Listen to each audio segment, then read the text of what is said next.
The G20 summit, as you know, is over. But like a blockbuster movie, the reviews are still pouring in. And what's the verdict? It was certainly a must-watch.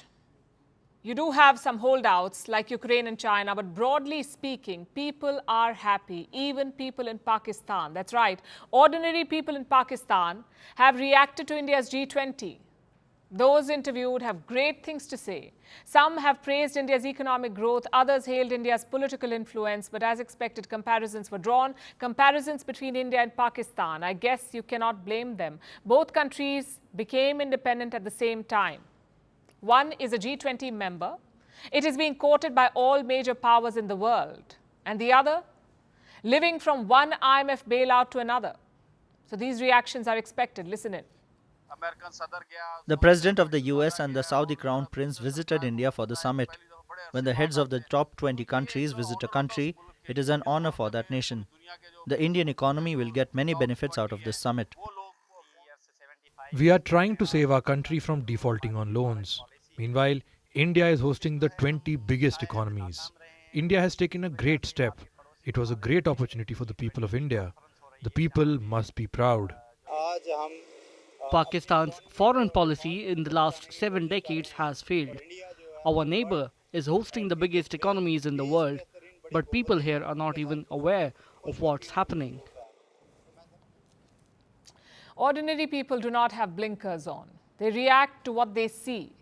And what they saw in New Delhi was obvious. India's economic and political power was in full display. Meanwhile, Pakistan was not even mentioned. Just think about it. The G20 summit was all about the global south. Pakistan is part of the global south. Yet, they had zero influence. Their government had nothing good to say about the summit. In fact, the leadership is salty. This is what former Pakistan Prime Minister Nawaz Sharif has said, I'm quoting, if the 2017 momentum was maintained, Pakistan would have been counted in the G20 and the summit would have been hosted in Pakistan. Now, to give you some context, 2017 is when Nawaz Sharif was ousted from power. He says his government was doing well. And if that work had continued, Pakistan would have entered the G20. Not just entered, they would have hosted the G20. That's what Nawaz Sharif claims. Do the facts check out, though? South Africa is the smallest G20 economy. Their GDP is around $400 billion. What about Pakistan? Around $370 billion. So there is distance to cover. Plus, no prime minister in Pakistan has ever completed their term. So Nawaz Sharif is asking for the impossible, really. He's talking about a scenario that has never happened. What about Pakistan's media? What do they have to say? Well, some things they got right. Let me quote from an editorial from the Dawn newspaper. Where Pakistan is concerned, due to our internal issues, we are largely spectators rather than active players in these transnational geo-economic networks. In simpler words, we are irrelevant. That's what they're saying. I must say that's brutally honest.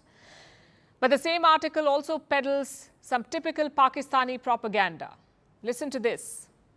Pakistan must also realize that despite India's atrocious human rights record in held Kashmir, the West, as well as our Muslim brothers, seem least concerned and are eager to do business with Delhi. So the West is wrong. The so-called Muslim brothers are also wrong. India, of course, is wrong. But only Pakistan is right. Surely that cannot be the logical conclusion here. The truth is Pakistan's establishment must be fuming.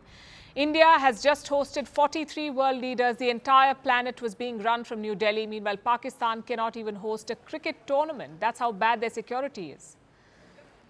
But then again, they've only themselves to blame. Pakistan's leadership used terror as a state policy, and now you're seeing the returns. Homegrown terrorists are attacking Pakistani soldiers. Their former proxies are striking new friendships. I'm talking about the Afghan Taliban. Pakistan helped them capture Kabul. Then Prime Minister Imran Khan asked the world to recognize the Taliban regime.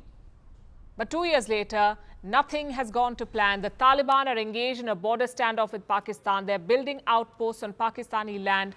They're even mocking Pakistan's economy. So the Taliban is not taking Pakistan seriously. What about their iron brother China? Well, same story. Beijing seems to have one-upped Islamabad in Kabul. On Wednesday, China named a new ambassador to Afghanistan. They are the first country to do so, to name an envoy in Afghanistan. Not even Pakistan has an ambassador in Kabul. Does this mean that China has recognized the Taliban regime? Well, Beijing is not giving much away. They're calling it normal diplomatic rotation, whatever that means. But these pictures are not easy to justify. A Chinese diplomat presenting his credentials to the Taliban prime minister. If this is not recognition, we wonder what is. So Pakistan is pretty much losing the plot on their economy, on their strategy, and definitely their internal politics. Because when Pakistanis say India got it right, rest assured, Pakistan got something wrong.